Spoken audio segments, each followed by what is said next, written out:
Donc notre travail à nous, c'est de essayer de trouver le maximum de preuves pour aider ces familles et ces enfants pour apporter le dossier ficelé soit à la police, à la gendarmerie ou au parquet. On ne peut pas accepter ça. Vous êtes de plus en plus nombreux, j'ai envie de dire, des anciens policiers ou des anciens militaires, puisque nous on en avait reçu un aussi dans l'émission qui s'appelait Bruno Mercier, qui lui aussi dénonce des réseaux pédophiles. Alors c'est plus international, puisque lui il dénonce justement des réseaux avec le Cambodge, en particulier l'Asie du Sud-Est. Mais vous arrivez à la même conclusion, puisque lui aussi parle de protection, lui aussi parle d'implication à très haut niveau, et que c'est pour ça que ces affaires n'éclosent pas comme ça au grand jour. Toi-même, tu as eu beaucoup de difficultés, il me semble aussi, pour éditer tes livres et pour te faire entendre. C'est certain, du moment où on dérange, on n'a pas les possibilités de s'exprimer facilement. Et c'est sûr que mon livre, il ne concerne que les gens qui connaissent le phénomène. Après, comme je dis, les autres ne sont pas touchés par le phénomène et donc ne sont pas concernés et ne feront pas d'effort d'aller voir ce que je raconte. Parce que moi, ce que je veux, c'était informer la population. Parce que il faut faire du préventif. On est face à un phénomène qui perdure, qui s'accroît. Et donc, on ne peut pas laisser faire ça, on ne peut pas admettre. Il faut réagir. Et pour faire bouger la population, c'est difficile. Parce que il faut se mettre aussi à la place de beaucoup de gens qui, lorsqu'ils rentrent, ils sont fatigués, cassés par leur travail. Ils n'aspirent qu'à une chose, c'est mettre les pieds sur la table et manger, s'endormir devant la télé en regardant les informations, se coucher et recommencer le lendemain le même scénario. Donc il est certain que ces gens-là ne vont pas se poser des questions métaphysiques, ils ne vont pas essayer de savoir quels sont les problèmes que nous rencontrons, quels sont les fléaux qui existent et que nous essayons de combattre. Et donc on n'est pas assez aidé. Et nous sommes un petit groupe qui essayons de réagir et de faire savoir au monde qu'il faut bouger. Et donc c'est mon travail et je continuerai à le faire. Et c'est pour ça qu'on a des difficultés, oui, effectivement. On a des difficultés pour arriver à se faire entendre. Alors récemment, je sais que tu as organisé donc, une marche blanche donc, qui partait alors de Toulouse jusqu'à Lourdes. Jusqu'à Lourdes, voilà. Et donc qui était une marche pour dénoncer ces réseaux, etc. Déjà, à mémoire de toutes les victimes. En mémoire de toutes les victimes. C'était le premier point. C'est ce que je voulais faire. C'était à mémoire de toutes les victimes. On ne peut pas oublier toutes ces enfants qui ont été peut-être tués aussi pendant qu'ils étaient violés, et puis d'autres qui sont cassés à vie. Et donc, c'était mon premier point. Et le deuxième point, c'était aussi pour dénoncer. Et le troisième point, c'était pour faire connaître notre démarche. C'était les 3 points que je voulais faire connaître grâce à cette marche blanche qui est partie de Toulouse pendant 10 jours jusqu'à Lourdes. On a souffert beaucoup parce qu'on a fait quand même, on a marché pendant 330 km, parce que nous n'avons pas marché dans une ligne droite, on a marché en zigzag selon les communes qui pouvaient nous recevoir. Et il n'y en avait pas beaucoup, parce que quand je vois qu'il m'a fallu faire 10 étapes et j'ai eu énormément de mal à trouver les 10 communes pour nous accueillir. Et alors que tu en avais contacté, je crois que tu m'as dit 90, c'est ça? J'en ai contacté énormément. Ouais. Et donc, on a beaucoup souffert. Tous ceux qui sont venus à cette marche pourront le dire et le témoigner. On a tous eu des ampoules, on a eu tous des entorses, on a eu tous mal aux genoux, aux chevilles, etc. Il y en a qui ont abandonné, d'autres qui ont repris des relais, etc. Moi, je suis content. J'ai réussi à faire la totalité. Il y en a d'autres aussi. Et j'ai ma fierté. Je suis content. Je suis arrivé à Lourdes. Et je me suis fait très mal. Je peux vous dire que même à une étape, j'ai cru que j'allais tomber dans les pommes et j'ai été très mal. C'était une étape qui avait été très difficile, en plein soleil. Je crois que j'ai chopé une insolation et mais j'étais très mal, j'étais à ras de m'évanouir. Mais je voulais y aller. Il y en a un qui a terminé avec des béquilles. Donc, pour dire la volonté quand même de ces jeunes, parce qu'il y avait aussi pas mal de jeunes, quelques-uns qui avaient pas tout à fait mon âge, mais qui n'était pas loin. Et moi, quand même, qui ai dépassé largement les 60 ans, je voulais y arriver. On est arrivé, on a été content, on est arrivé à Lourdes. On a fait ça pour ces enfants, on a fait ça pour se souvenir des souffrances qu'ils ont vécues. On a fait ça aussi pour que on puisse arrêter ce phénomène, l'éradiquer totalement Et on a fait ça aussi pour que les gens sachent. Parce qu'on s'est rendu compte pendant qu'on faisait notre marche qu'il y a des gens quand même qui écoutent, des gens qui nous klaxonnaient, des gens qui nous disaient bonjour, parce qu'on avait des banderoles, on savait pourquoi.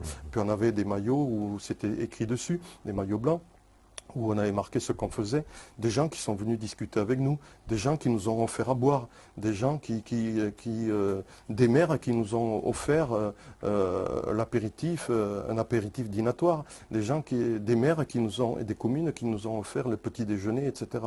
Donc, je me suis rendu compte que cette marche, elle a eu un certain impact. Pas l'impact que je pensais, parce que je croyais qu'on allait être beaucoup plus nombreux.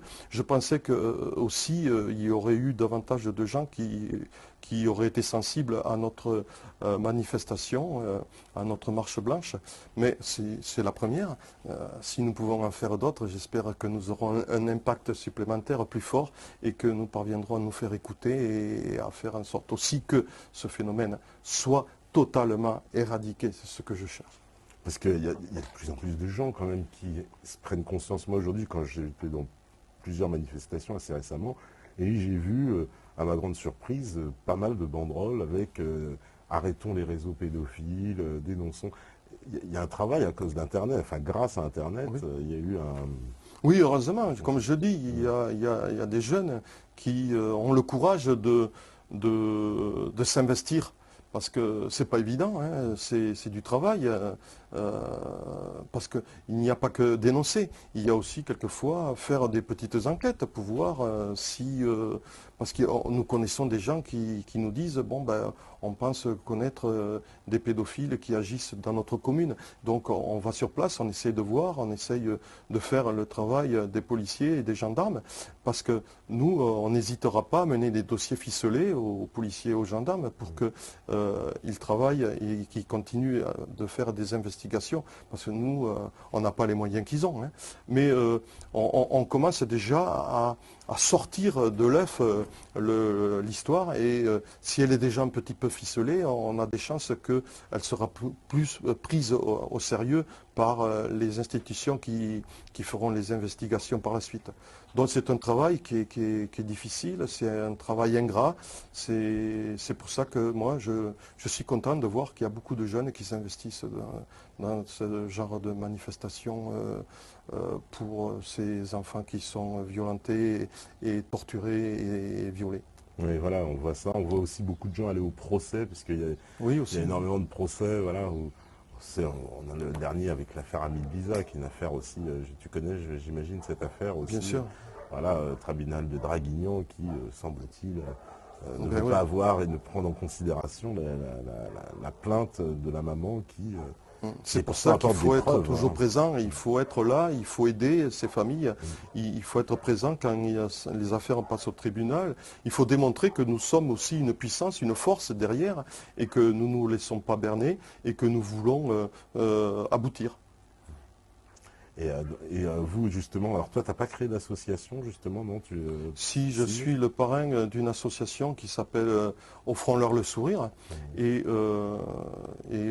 donc je travaille au sein de cette association qui travaille surtout au niveau de l'ASE, parce que bon, ben, la présidente de cette association voudrait aider un petit peu ces jeunes qui se retrouvent dans ces foyers, parce qu'on s'est rendu compte qu'ils étaient déchirés, ils étaient coupés du monde, coupés de leur famille, ils étaient, comment on pourrait dire, un peu, entre guillemets, en prison, alors qu'ils n'y sont pour rien. Et ces jeunes-là, il faut les aider. Euh, on avait tenté l'an dernier de faire des cadeaux à tous aux plus jeunes qui étaient placés dans ces foyers. Et malheureusement, on n'a pas été assez suivi, on n'a pas pu le faire. Et on va essayer de recommencer cette année parce que bon, ben, on veut redonner le sourire à ces enfants. Comme vous les voyez, ils sont tristes. Hein. On le voit, ils sont malheureux. Et puis il y en a beaucoup une fois qu'ils sont dans ces foyers, sont coupés du monde, ils sont coupés de la famille, ils sont coupés de ce qu'ils avaient l'habitude de vivre habituellement. Ils n'ont plus envie de travailler à l'école, ils n'ont plus envie de rien. Et ils sortent de là, ils sont malheureusement presque des futurs truands ou des futurs mendiants, quoi. Et c'est pas tout le monde, heureusement, Ouais, hein, mais il y en a. Et notre travail au sein de cette association, c'est de redonner le sourire à ces jeunes. Ils en ont besoin. Et est-ce qu'on peut, alors justement, quel est un peu le profil social des gens qui sont mêlés dans ces affaires? Est-ce qu'on peut dire que c'est plutôt des gens assez aisés, c'est un certain milieu, ou alors ça touche toutes les classes sociales indifféremment? Parmi les victimes. Oui, parmi les victimes, oui, et même aussi parmi les bourreaux, enfin ceux qu'on dansait des bourreaux, quoi. Oui, ceux qu'on essaie des bourreaux parce qu'ils sont très clandestins, c'est sûr. Mm, Les victimes, moi je pense que toutes les classes sociales sont plus ou moins touchées. d'accord. Il est clair que pour pouvoir trouver des victimes, on aura davantage de facilité à récupérer des victimes dont les enfants sont plus ou moins, pas abandonnés, mais laissés vivre comme ils le souhaitent et donc un peu libres. Mm. Et c'est pour ça que, tu sais, moi j'ai une petite histoire à vous raconter. Un jour, moi j'allais chercher mon pain et je vois une dame qui va chercher également son pain. Il y avait 3 ou 4 marches à monter. Elle laisse le landau en bas avec son bébé. Moi je lui dis, mais madame, il ne faut pas laisser votre enfant là. Vous vous rendez compte, avec tous les prédateurs qu'il y a, on sait très bien qu'il y a des enfants, même qui ont moins de 2 ans, et qui sont violés par ces hommes. Et je lui ai dit, il ne faut pas le laisser. Elle m'a regardé tout étonné, elle m'a presque insulté. Elle m'a dit de quoi je me mêle. Et moi, je me suis pris mon cigare, j'ai allumé mon cigare. Pendant qu'elle discutait, qu'elle était allée chercher son pain, ben moi, je suis resté à côté du landau. Et j'ai dit, maintenant, vous pouvez y aller, vous risquez rien. Et elle m'a insulté à nouveau, en me disant de quoi je me mêle, etc. Mais j'ai fait un travail de prévention. J'ai essayé de lui faire comprendre qu'il ne fallait pas qu'elle le fasse. Mais comme toujours, c'est comme le cancer, c'est ce que j'ai dit. On ne pense pas être touché un jour. Mais voilà, le jour où elle sera touchée, c'est ce que je lui ai dit, madame. Si un jour votre enfant disparaît, ben vous allez vous le reprocher à vie. Et après, vous viendrez me voir pour essayer de le retrouver. Mais ça sera trop tard. Parce qu'un enfant qui disparaît n'est jamais retrouvé. Oui, c'est ce que tu disais tout à l'heure, hein, on retrouve Bien sûr, personne. Oui. bien sûr. Donc il y avait eu l'affaire justement, alors tu l'as évoqué un petit peu, mais c'est vrai, Estelle Mouzin, il y avait Marion, je ne me rappelle plus de son nom de Je me famille. souviens, moi, Voilà. Donc, mais c'est des affaires Wagon. voilà, c'est des affaires qui nous avaient beaucoup bouleversés. Elles avaient été quand même relativement médiatisées. Il y avait eu des alertes enlèvement, etc. Oui, elles ont été très médiatisées Oui. parce que les parents ont fait tout le nécessaire pour médiatiser ces disparitions et malgré ça, on n'a pas pu les retrouver. Donc c'est là qu'on se rend compte que ces prédateurs et tous ceux qui les aident sont très forts et ils y mettent les moyens, ils sont clandestins. Et quand on a affaire à des situations, à des groupuscules clandestins, c'est très difficile de les remonter. Pourquoi? Parce qu'ils bougent beaucoup et parce que ils sont protégés par d'autres clandestins, par tout un tas de systèmes mafieux. Et il est très difficile malheureusement de retrouver ces enfants. Bon, heureusement que souvent avec les systèmes d'alerte, on les retrouve assez souvent. Mais à travers, il y en a quelques-uns qui ne sont pas retrouvés toujours. Ouais, parce que sur l'affaire Estelle Mouzin, alors ça, j'avais eu vent d'un des gendarmes qui était chargé de l'enquête, qui avait démissionné, était parti se réfugier en Angleterre, parti avec son arme de service, semble-t-il, parce qu'il aurait découvert un réseau qui impliquait un certain nombre de personnalités dans cette affaire. Et donc, ça devenait trop dangereux pour lui et il a carrément fui la France. Je ne sais pas si tu as eu ces informations. J'en ai entendu parler, mais là aussi, Ouais. malheureusement, j'en ai aucune preuve. D'accord. J'en ai entendu parler. Puis il faut se mettre aussi à la place des parents.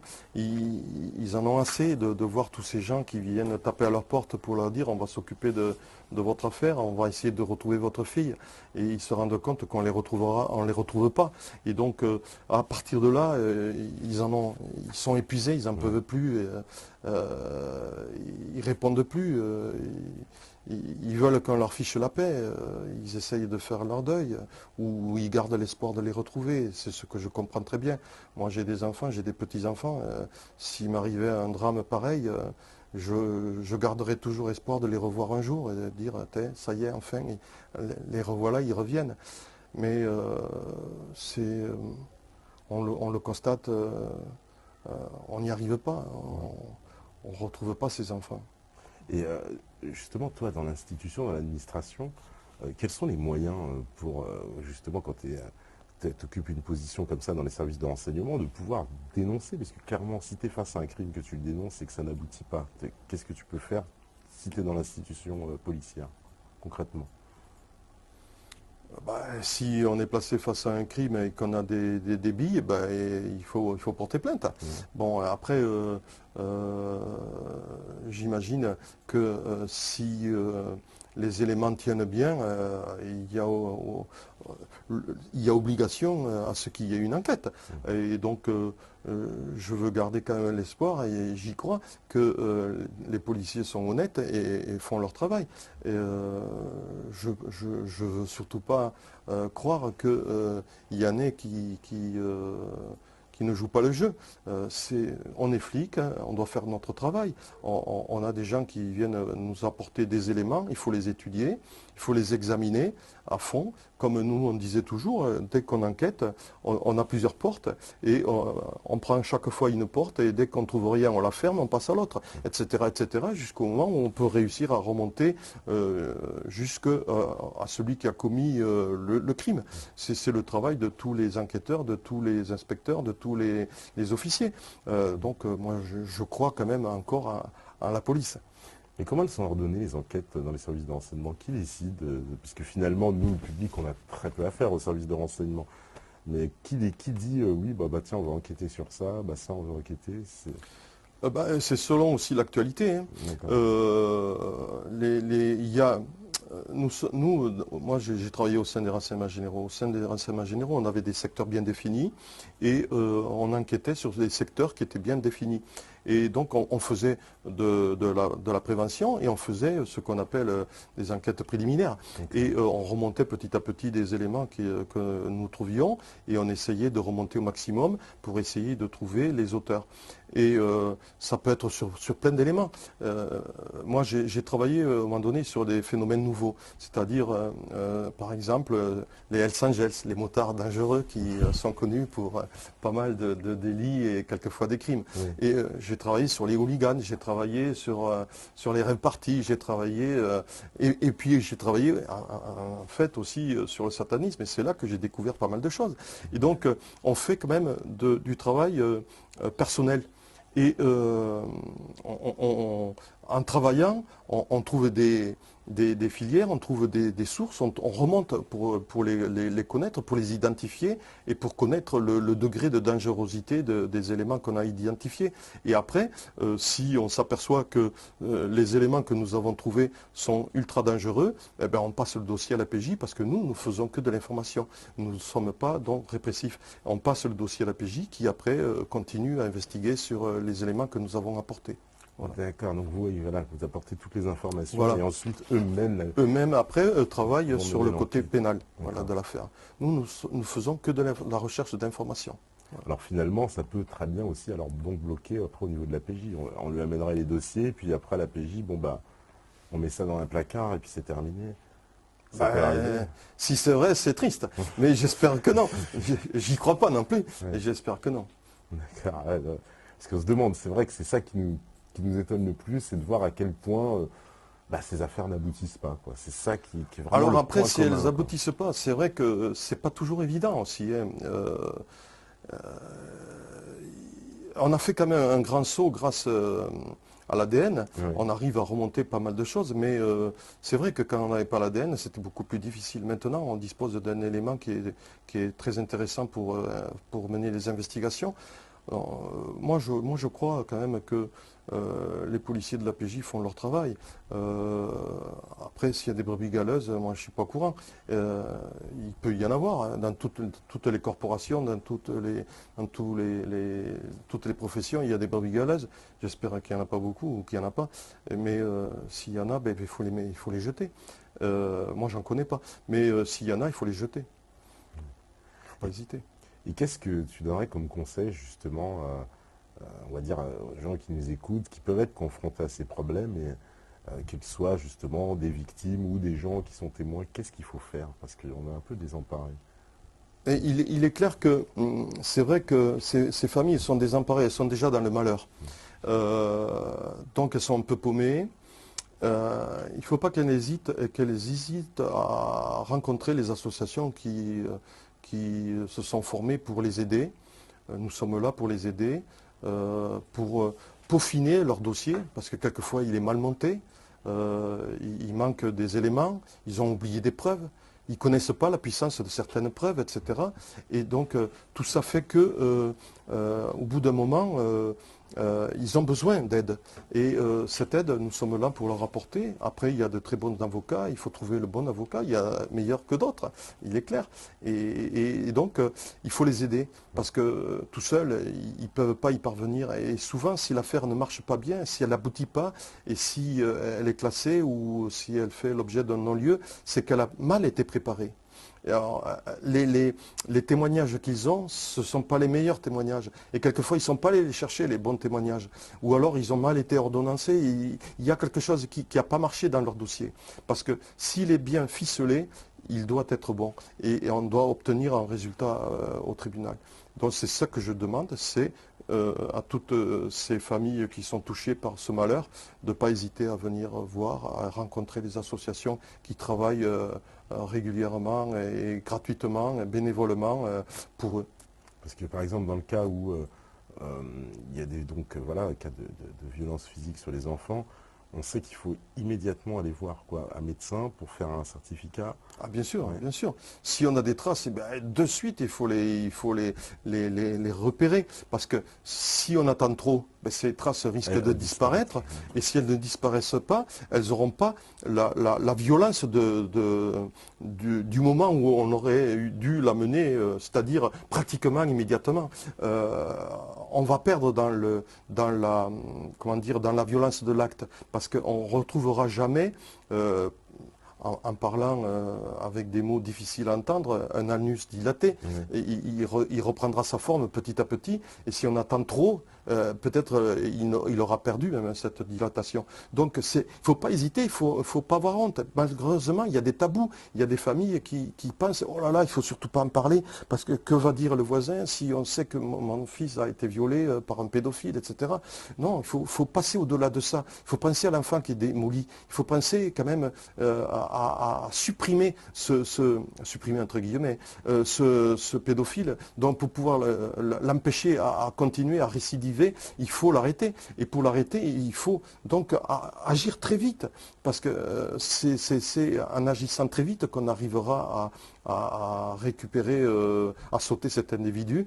Et les policiers aussi auront davantage de preuves et ils pourront agir en flagrant délit, etc. Avec des flagrants délits, on a davantage de puissance policière. Donc c'est ça, il faut agir de suite, immédiatement. C'est ce que moi je conseille. C'est ça. Il ne faut pas attendre. Il faut pas attendre. Et si il y a eu, parce que des fois on sait, alors ça j'ai eu certains témoignages, on me dit que des fois les médecins sont un peu réfractaires et refusent de faire eux-mêmes justement ces analyses. Qu'est-ce qu'il faut faire à ce moment-là pour les familles? Parce qu'apparemment c'est illégal, mais les médecins le... Bah, si on refuse, il faut aller voir d'autres, il faut aller à l'hôpital, il faut aller aux urgences, il faut aller n'importe où. Et il faut même ne pas hésiter à amener un envoyer témoin, par exemple. Voilà, puis il faut envoyer un courrier au procureur de la République en expliquant la situation. Il faut tout dénoncer, il faut agir très vite. Ouais, il ne faut pas attendre. Si on refuse, et il y en a d'autres, il y a plein de solutions. Si on ne veut pas, il y a des médecins qui ne demandent que ça, c'est faire leur travail. Ouais. Donc toi, tu es quand même assez optimiste, on va dire, sur on va dire la bonne, on va dire la bonne moralité, on va dire quand même des institutions, malgré tout, quoi. Pas tous. J'essaye de croire que on ne peut pas ne pas faire son travail. Moi, j'ai toujours fait mon travail consciencieusement et je me pose la question, quel plaisir peut-on trouver à ne pas le faire? Et si on ne le fait pas, pourquoi on le fait? Et c'est-à-dire que je tombe des nues, moi. Si on me dit qu'il y a des flics qui ne font pas leur travail, je me dis, c'est pas possible. Si on me dit qu'il y a des toubis qui ne font pas leur travail, moi j'ai ma belle-fille qui est médecin, je sais comment elle travaille, je sais comment elle s'investit. Je tombe des nues si on me dit qu'il y a des médecins qui ne font pas leur boulot. Pareil pour les avocats, pareil pour les magistrats, pareil pour les flics. Si on a des preuves, même il faut les dénoncer. Mais attention, il faut être très prudent, il faut les avoir ces preuves. Et quand on annonce, quand on apporte les preuves, il faut bien les recouper au préalable. Parce que sinon, après, c'est nous qui allons avoir des problèmes. Donc quand on amène des informations, il faut toujours qu'elles soient recoupées, il faut toujours qu'elles soient très sûres, il faut que ce soit un travail très bien fait. Et là, après, il ne faut pas hésiter à dénoncer. D'accord. Alors justement, en parlant de dénonceurs, moi j'ai envie d'aborder aussi les sujets de ton deuxième livre, donc les coups tordus des services français. Donc un livre que tu nous as dit qui marchait très bien parce que effectivement il y a eu énormément d'affaires en France. Alors tu reviens sur un certain nombre d'affaires les plus emblématiques. Alors on pourrait en citer pêle-mêle quelques-unes. Moi j'ai vu, hein, bon alors j'ai pas lu le livre, hein, pour ceux qui savent je le découvre, mais j'ai quand même eu le temps de faire de feuilleter voilà, par une lecture en diagonale. Alors j'ai vu que tu parlais par exemple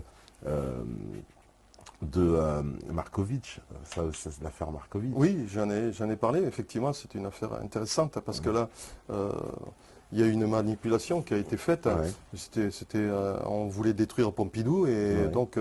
par sa femme alors par sa femme qui aurait, selon certains, on aurait récupéré des photos où sa femme fréquentait des lieux de partouze. De partouze, voilà. Exactement. Donc, et en plus, on a profité de mettre tout ça sur le dos de Pompidou à l'époque, quand il était en congé, bien sûr. Et même personne n'avait eu le courage d'aller l'informer que des bris circulaient. Alors quand on en arrive là, c'est là qu'on se rend compte qu'on tombe sur la tête. Il n'y a pas que cette affaire, il y a l'affaire Boulin. L'affaire Boulin, elle est extraordinaire parce qu'elle était très médiatisée. Je tombe des nues. On a toutes les informations, comme quoi il ne s'est pas suicidé. Les lividités cadavériques, il les a dans le dos et on le retrouve pratiquement à plat ventre, à quatre pattes dans l'eau. Quand on le sort de l'eau, il n'a pas de boue et de vase sur son pantalon et ses chaussures, alors que ce petit lac, qui n'est pas plus profond de 50 cm, est plein de vases. Donc s'il y est allé lui-même, il est obligé d'avoir les traces. S'il n'a pas des traces sur le pantalon, c'est qu'on l'a porté et jeté. Quand on se rend compte que Fabienne Boulin, sa fille, lorsqu'elle demande à exhumer le corps de son père, il y a des traces de violence sur le visage de son père, avec le nez cassé, des traces sur les pommettes, la mâchoire, etc., de violence, il a été vraiment massacré cet homme. Et on ne va pas, avant de se suicider, se donner des coups. Ça ne tient pas debout. Et pourquoi les poumons ont disparu? Quand Fabien Boulin a voulu voir s'il y avait des traces dans ses poumons de l'eau, de l'eau, enfin, dans l'endroit où on l'a trouvé, impossible. Impossible de trouver les poumons ont disparu.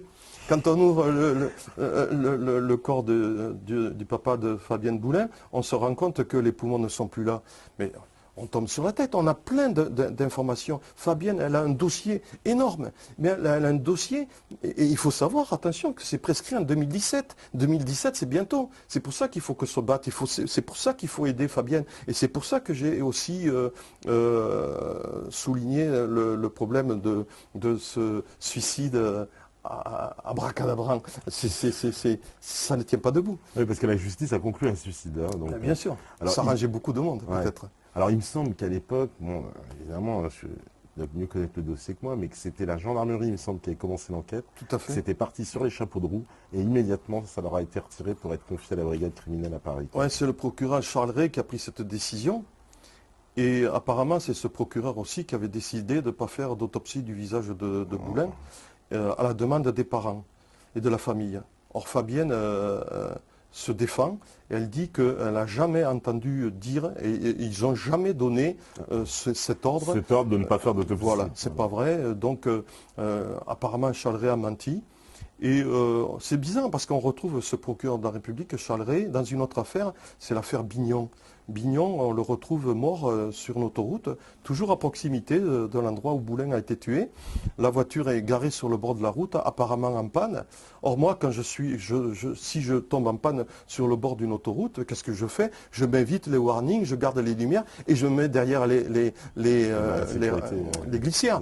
Or lui non, il éteint les lumières, il met pas le warning, il gare mal la voiture et il se met pas derrière les glissières, il reste au volant de sa voiture. Un camion arrive, catapulte, la voiture prend feu et il meurt. Moi, j'y crois pas. C'est pas possible. C'est tout. C'est un homme intelligent, Bignon. C'était un homme intelligent, Bignon. Donc, Bignon ne peut pas faire ça. C'est pas possible. Or, il faut savoir que Bignon meurt quelques mois après Boulin. Et Bignon et Boulin étaient très copains.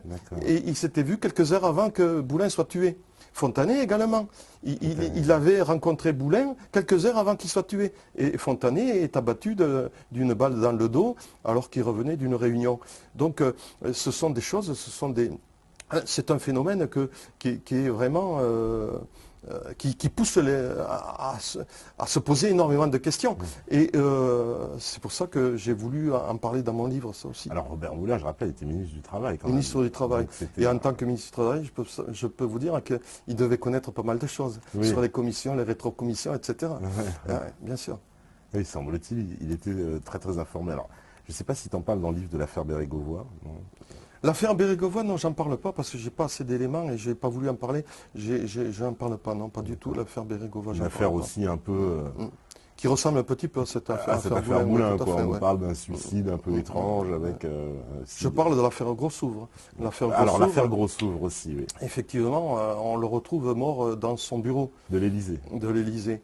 Il faut savoir quand même que Grossouvre était en contact avec un gendarme, un capitaine, et qui s'est démontré tout récemment et qui a fait l'intervention du RAID.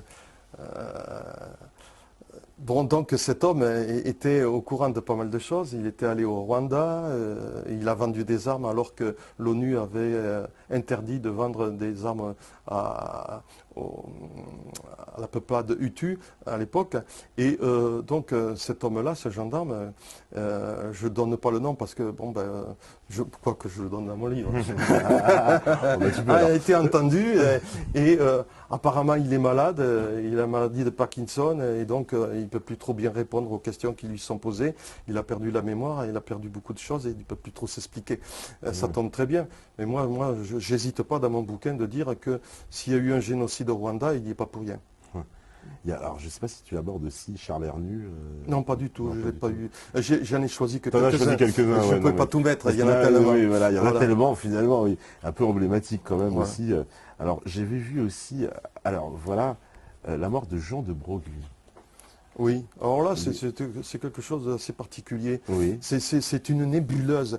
De Broglie vivait dans une nébuleuse. C'était un homme bizarre. Tout le monde était au courant, surtout les tripatouillages qu'il faisait, mais personne n'est allé lui dire, attention, tu es en danger.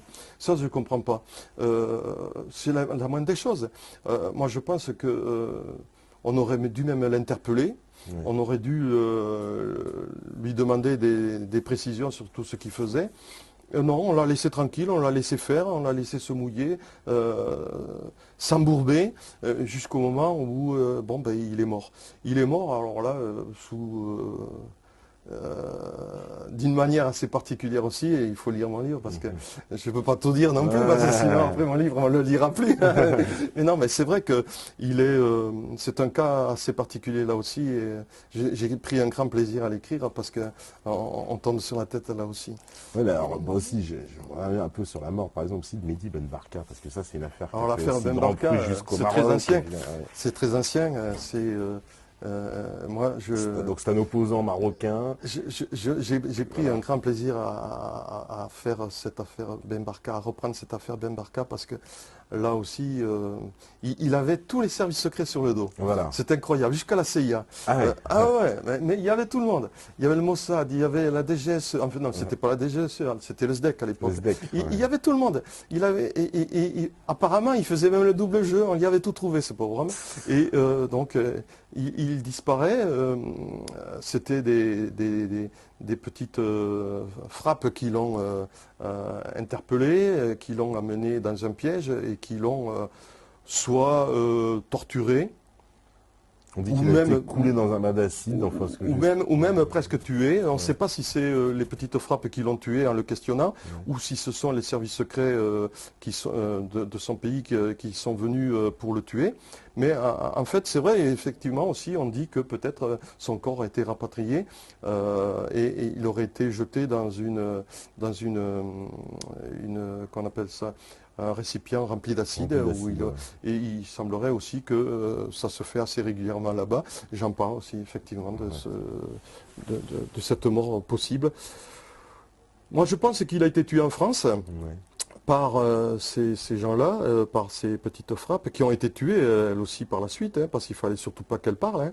Mais c'était des truands, c'était des gens qui étaient manipulés, et puis a participé aussi le SDEC, a participé les RG, a participé la police plus ou moins. Il y a eu un tripatouillage incroyable. Cette affaire Ben Barka n'est vraiment pas claire, elle est vraiment tordue. Et là, pour savoir la vérité, on ne la saura jamais.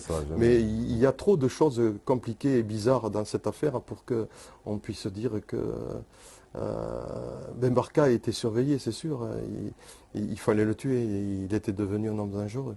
Et c'est comme, alors, une affaire qui fait lien, si j'ose dire, avec le premier sujet, c'est l'affaire du pasteur Doucet aussi. Alors, lui, il était impliqué dans des réseaux pédophiles. Enfin, c'est ce que le pasteur Doucet était un homme particulier. C'était un homme qui avait des contacts avec des pédophiles, avec des gens qui étaient très connus dans le monde pédophile. Il avait comme amant des hommes qui étaient, qui étaient vraiment mêlés dans des affaires de pédophiles. Mais ce qu'il avait surtout, c'est qu'il avait un carnet d'adresses qui était très bien fourni.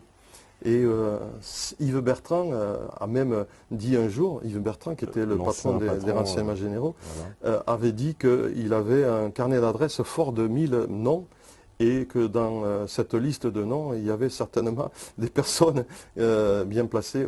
Et quand je dis bien placées, c'est dans la hiérarchie qui nous gouverne. Et donc, il avait eu le malheur de se vanter d'avoir ce carnet d'adresses et c'était devenu donc un homme qui était dangereux et qu'il fallait abattre. Donc on a mis longtemps l'affaire sur le dos des renseignements généraux et sur un inspecteur que je connaissais et qui a pu démontrer, il avait été défendu par Vergès à l'époque, qui a pu démontrer qu'il n'était pour rien dans cette affaire. Et donc, c'est resté toujours un point d'interrogation. Comment est-il mort? Parce que l'amant de Doucet, quand des personnes se présentent à sa porte, tapent à sa porte, il montre une carte bleu-blanc-rouge. Mais il faut savoir que le SAC avait une carte bleu-blanc-rouge aussi à l'époque. Donc, ça pouvait être aussi des gens du SAC qui l'ont interpellé. Ça peut être des flics qui l'ont interpellé, ça peut être beaucoup de gens qui ont des cartes bleu-blanc-rouge. Donc c'est une grande question. Mais la réponse, on l'a. Doucet était un homme dangereux. Doucet était un homme, je ne sais pas s'il était pédophile, mais il fréquentait les pédophiles. Il les protégeait.